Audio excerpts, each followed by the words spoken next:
I now call to speak Peter David, who is our prospective parliamentary candidate for the constituency of Aberavon in Glamorgan.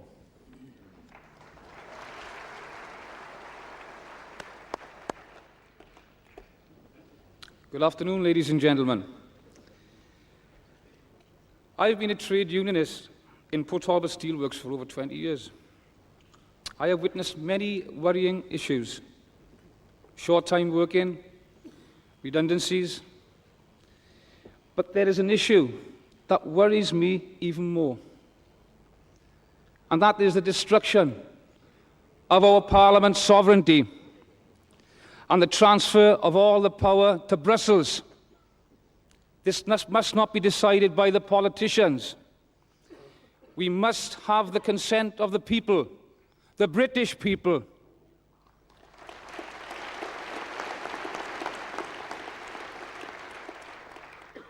It's our country, our sovereignty, our prosperity, our children's future is at stake.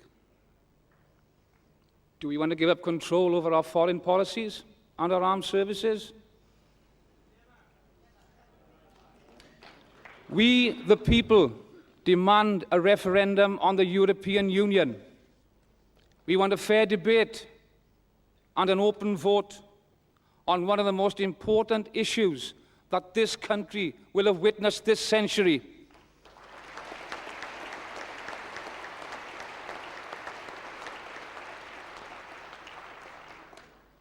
From today, let's all wake up, demand a referendum before it's too late, and vote for the only party that can give us an honest and true referendum. Thank you.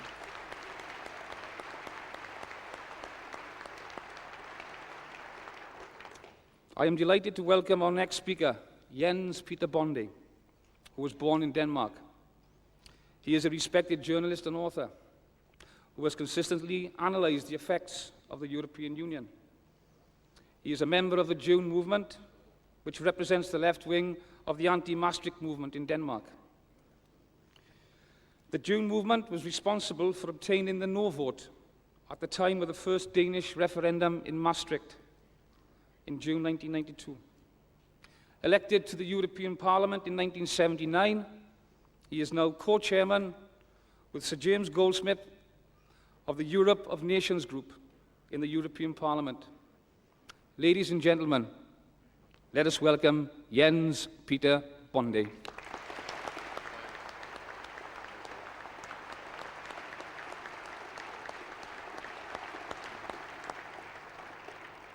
Mr. Chairman, ladies and gentlemen, I am a failure of a political group in the European Parliament. The name of the group is Europe of Nations, and the respected leader is Jimmy Goldsmith. Among us is also today Charles de Gaulle, the grandson of the former French president. His vision was a Europe of nations. De Gaulle was the first great European leader to reject the very idea that unelected bureaucrats could vote down the decisions of elected parliaments. The original vision for the European community was that never again should there be wars between France and Germany. How is it possible that this dream of peace was transformed into 21,392 regulations, directives, and other legal instructions?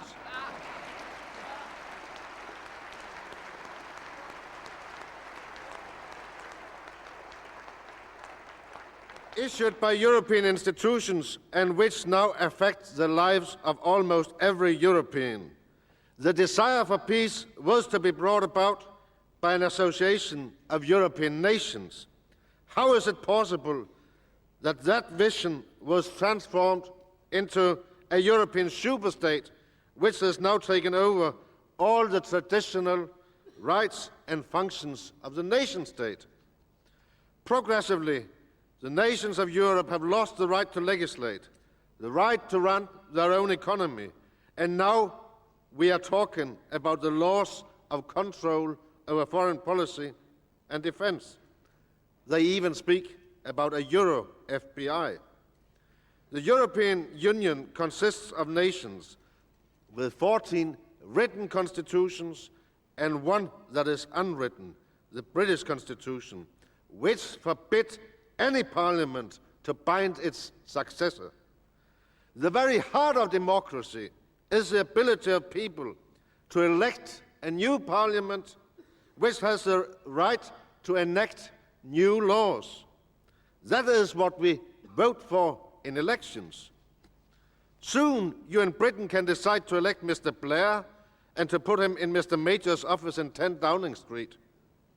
But you'll not be able, by doing so, to change the laws that Brussels imposes on us.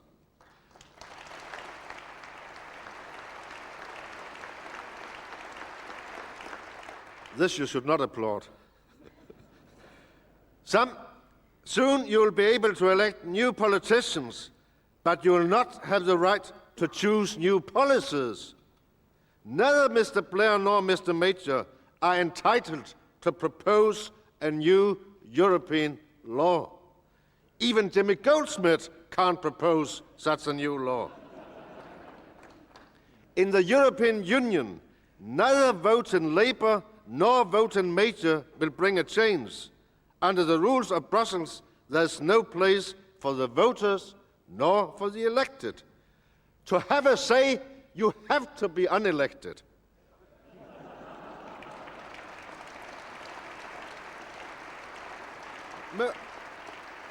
Most European laws are proposed by civil servants and can never be changed by the electorate. The treaties that form the European Union use words which one traditionally finds in democratic constitutions.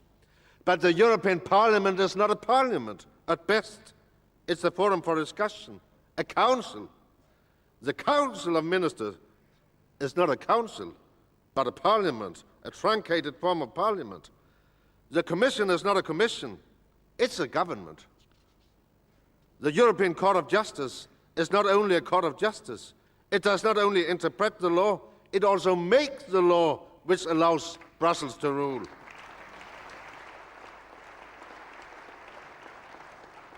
The people we elect make no laws in the European Union. The majority of our laws are made by people we can neither elect nor select. 20 commissioners in Brussels have the sole right to propose new laws or to amend existing laws. Many laws are decided in meetings in which the agenda, the working documents, the minutes, and even the list of participants are kept secret. The most important laws are decided behind closed doors in the Council of Ministers by what is known to be a qualified majority, which means 62 out of 87 votes. The British minister or his representative is allocated 10 out of these 87 votes. As British electors, you might be able to change 10 of the 87 votes, but this will never allow you to amend a law of the European Union. How can this be described as democracy? Qualified majority voting now applies to 57% of all the articles in the Maastricht Treaty.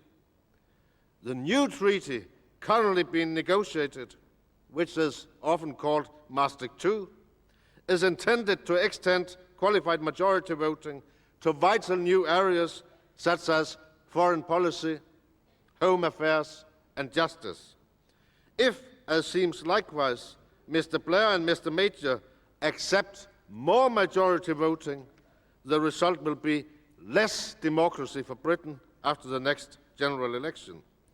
That is the best reason to vote for a referendum on the European Union.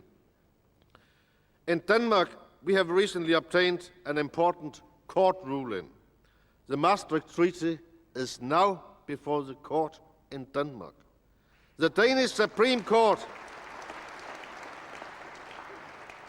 The Danish Supreme Court has unanimously, 9-0, decided that the Maastricht Treaty should be investigated because it might be in conflict with the Danish Constitution.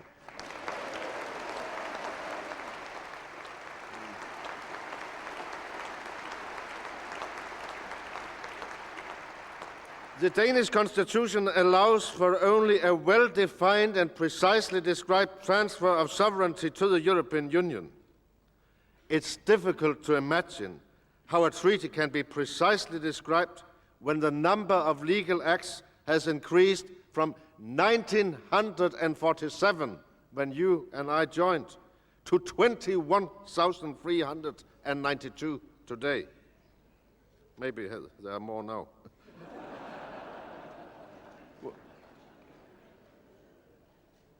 When Denmark followed Britain in the EEC, 5 of our ministers had special officers dealing with matters concerning the European Economic Community. Now there are such units in every single ministry except the Ministry of Church. All our ministers spent time negotiating in Brussels. It's difficult for us to imagine that our Supreme Court will accept that the democratic principles of our Constitution have not been affected by the radical diminution of the powers of our Parliament and by the fact that the High Court itself is now no more than a local court under the rule of the European Court of Justice in Luxembourg. We very much hope that the Danish Supreme Court will act to stop Brussels from destroying our sovereignty. And if not, we ourselves will stop the monster of Brussels in another referendum following the Maastricht II Treaty. I remind you that in June 92 we Danes voted no to the original Maastricht Treaty. Then we were forced to hold another referendum. Promises about new jobs, threats of unemployment, expulsion and isolation led to a yes vote on the second referendum. That was after an agreement reached in Edinburgh, where we were granted 4 so-called opt-outs from certain provisions in the treaty. In Denmark, we would be granted all the referendums that are necessary to get us to vote yes. I hope that you in Britain will be granted at least a chance to vote in one referendum.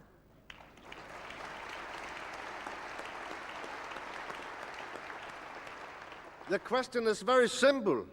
Should most laws be decided by civil servants and ministers behind closed doors in Brussels? The answer should be clear: yes to a referendum, but no to the question. In all countries, the governments say to us, you are alone, you will be isolated, you are only a little minority. The no minority now accounts 70% of the votes in Sweden. It might be quite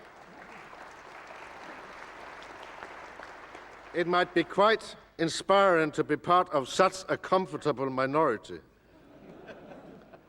According to the polls, in 11 of 15 EU nations, the supporters of a United States of Europe with a common government are now in minority. Only in 1 of the 15 countries, more than 50% of the electors want the United States of Europe. Let us say to our governments, if you doubt the polls, ask the people. Let the people decide.